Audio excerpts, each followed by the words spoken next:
အားလုံးပဲမင်္ဂလာပါကျွန်တော်ဒီနေ့ပို့ချပေးမယ့် exam သင်ခန်းစာကတော့ scenario manager အကြောင်းဖြစ်ပါတယ်အဲ့တော့ကျွန်တော်ဒီမှာစာရောက်ဆိုင်အစီအစဉ်လေးရေးထားတယ်ဆိုင်ငန်းကမိသားကဝန်ထမ်းကအထွေထွေပေါ့နော်ပြီးတော့စုစုပေါင်းဆိုရေးထားတယ်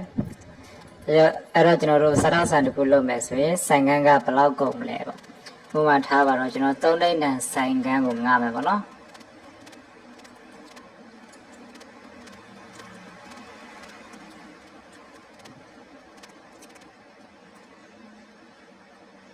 ဟုတ်ပြီနော်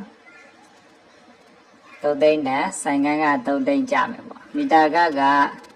တစ်လကိုထားပါတော့8000ကြမယ်ဝန်ထမ်းက9သိန်းကြမယ်ပေါ့9သိန်းကြမယ်အထွေထွေဈေးက2သိန်းထားမယ်ဟုတ်ပြီဒါတွေအလုံးစုစုပေါင်းကြည့်မယ်order equal ပေါ့နော်ညီမျှချင်းဆန်တဲ့သူတို့ပါညီမျှချင်းဆန်ဟုတ်ပြီကျွန်တော်ပေါင်းနေတာတွေအားလုံးဆွဲမယ်ခွင်းလေးပြန်ပိတ်မယ် under ခေါက်မယ်ဟုတ်ပြီနော်ဒါဆိုရင်18000ဘယ်လောက်10800ရိုက်ဟုတ်ပြီဒါဆိုရင်ကျွန်တော်တို့10သိန်းနဲ့8000ပေါ့နော်10သိန်း8000ရှိမယ်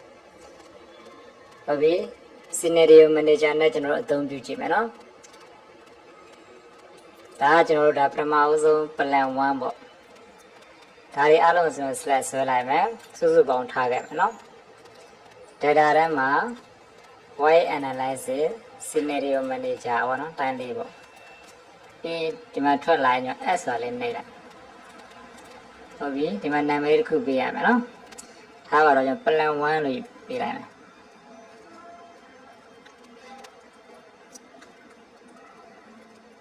ဒါ plan ချလာတာပေါ့နော် plan 1ပေါ့ဒါဟုတ်ပြီ okay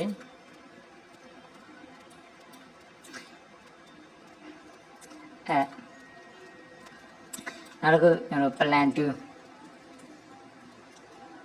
plan 1ကတော့ဒီအစီအစဉ်တိုင်းပဲကျွန်တော်တို့မပြောင်းလဲထားမယ် plan 2မှာကျွန်တော်တစ်ချက်ပြောင်းမယ်ပေါ့နော်နည်းနည်း short ချရင် short ချမယ်ပေါ့ okay ပေးလိုက်မယ်ဒါနဲ့ထွက်လာအဲ့တော့ကျွန်တော်ဒီ3သိန်းပေါ့နော်ဒါကကျွန်တော်ဆိုင်ကန်းက3သိန်းအဲ့တော့သူ့ကိုကျွန်တော်က2သိန်းခွဲထားလိုက်မယ်2သိန်းခွဲတဲ့ဆိုင်ကန်း9ပဲပေါ့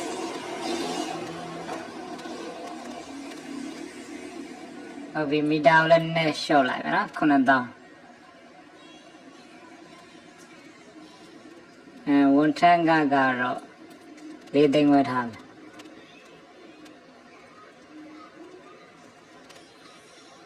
ထရီဈေးက2သိန်းကိုကျွန်တော်တို့က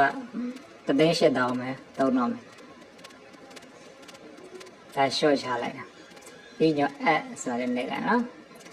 ဒါဆိုကျွန်တော်တို့ plan 1 plan 2ပြီးပြီးနောက်ထပ် plan 3ထပ်ဆက်မယ်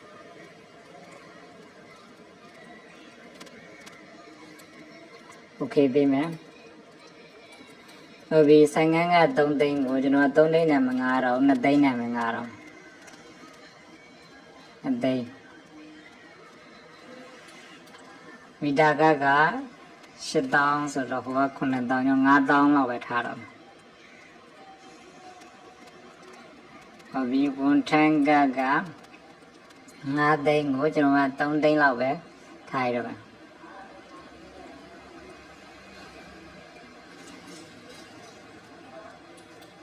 trade 2သိန်းကိုကျွန်တော်3သိန်းပဲသုံးတော့မယ်ဟုတ်ပြီနော်ပြီး okay ပေးလိုက်ဒါဆိုကျွန်တော်တို့ plan 1 plan 2 plan 3ဆိုပြီးထွက်လာပါတော့ဒါလေးကိုပိတ်ပြလိုက်လို့ရတယ်အဲ့တော့ကျွန်တော်တို့ plan ဆွဲရတာဒါ plan 1အနေနဲ့တွက်မယ်ဆိုရင်18000ပေါ့နော်plan 1အနေနဲ့ကြည့်ရင်ကျွန်တော်တို့10သိန်းနဲ့မှ8000ဟုတ်ပြီဒါဆိုရင်ဒီဟာကျွန်တော်တို့အမောင့်ကများနေတယ်ပေါ့နော်အဲ့တော့ plan 1ကိုကျွန်တော်တို့မကြိုက်ဘူးပေါ့ why analysis scenario manager သွားမယ် plan 1အနေနဲ့ကျွန်တော်ဒါကြည့်တာ10သိန်းနဲ့8000ရှိတယ်အဲ့တော့ plan 2အနေနဲ့ကျွန်တော်တို့ကြည့်လိုက်မယ် show ဒါဆိုရင်9သိန်းဝယ်ပဲကြတော့မယ်ဟုတ်ပြီအဲ့တော့ဘယ်ဟာနဲ့ စားတော့ဆိုင်တစ်ခုကိုဖွင့်မလဲတော့ဘယ်အစီအစဉ်နဲ့ဆိုင်ငန်းကားတွေရှော့ချပြီးဖွင့်မှာမီတာကားတွေရှော့ချ